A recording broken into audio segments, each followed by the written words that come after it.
Good morning. Throughout our conversation today, I will convince you to want to drive a manual transmission. When you're distracted, you aren't at your best. You're just not at 100%. Allow me to tell you a little story. The year was 2016. I had just had my 22nd birthday. I had come back from overseas off of my 9-month deployment. Everything was looking great. And then 4 days after my birthday, I got a call. Hey man, Berkman is dead. Nathan, to me, Berkman, was a brother. He had also just come back from deployment and was living the crazy life that I was living. To find out he was dead was crushing, but to find out he had died the way that he did die crushed me worse. July 29th on Fort Campbell was a stormy southern night. Everyone was doing the typical storm party festival thing, drinking, and Nathan decided he wanted to go home before everything got too crazy. But he wasn't paying attention. On the way home, Nathan decided to get off the highway and fill up the truck with his buddy. Little did he know this would be the last exit he ever took. While responding to a text, Nathan's right tire started to go off the road. He wasn't paying attention. The truck jerked violently into the ditch, causing the truck to roll over. His friend in the car lived. Nathan, as the truck rolled, slid upwards towards the crack in the window. And as the truck made its rotation, they found Nathan's head sitting between the ground and the truck. It was one of the worst accidents I had ever drove up to. Nathan was dead before he even noticed. He wasn't paying attention. Why do I need to feel the need to share this with you? You might be asking yourself. Well, if he was driving a manual transmission car, the likelihood of the accident happening would be significantly lower. So, today I pose a question. Can you drive a manual transmission? If not, why?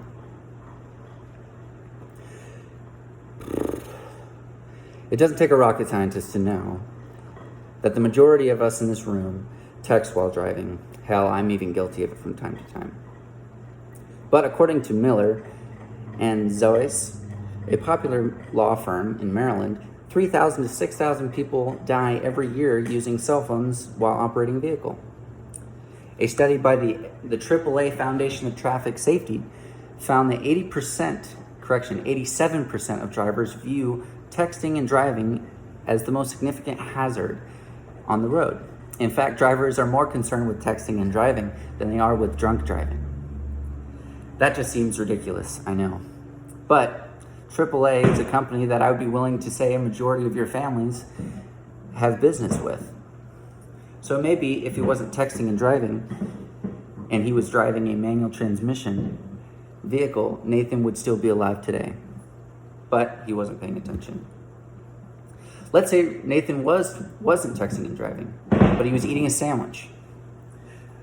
The National Highway Traffic Safety Administration estimates that the secondary distraction of eating or drinking from an open container while driving increases the likelihood of near miss crashes or crashes by nearly 39%.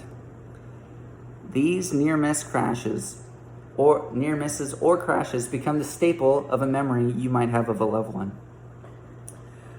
I ask you, how would you like to be remembered? Lord knows I don't want to be remembered for crashing a Mazda Miata because I was eating a tuna sandwich. It's not only embarrassing, but it's extremely dangerous.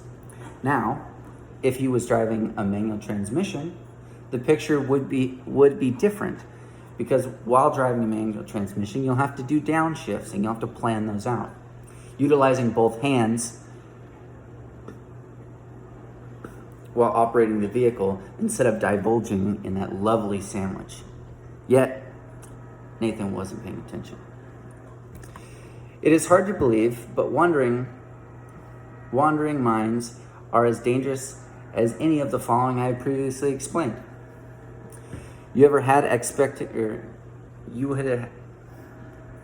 Yet, wandering into your thoughts can lead you further up the creek than you had ever expected.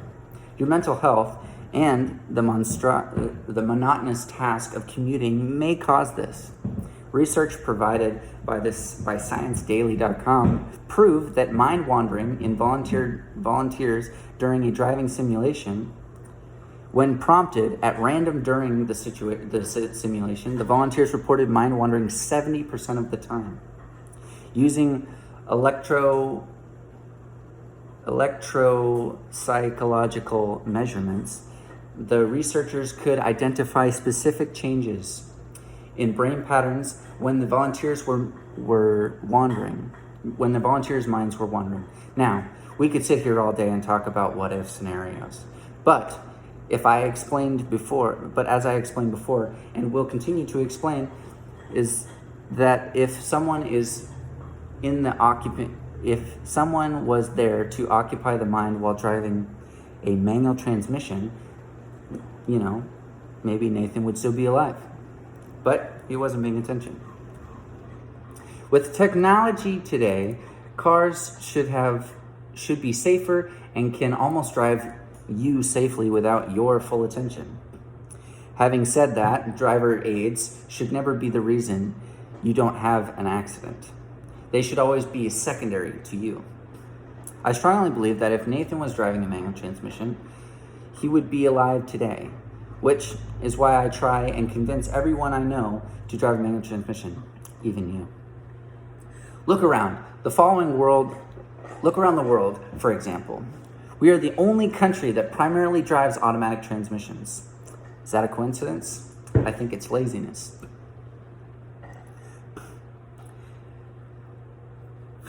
If you take away distractions and force the public to drive a car that needs your full attention, not half of it, maybe we could reduce the number of Nathans.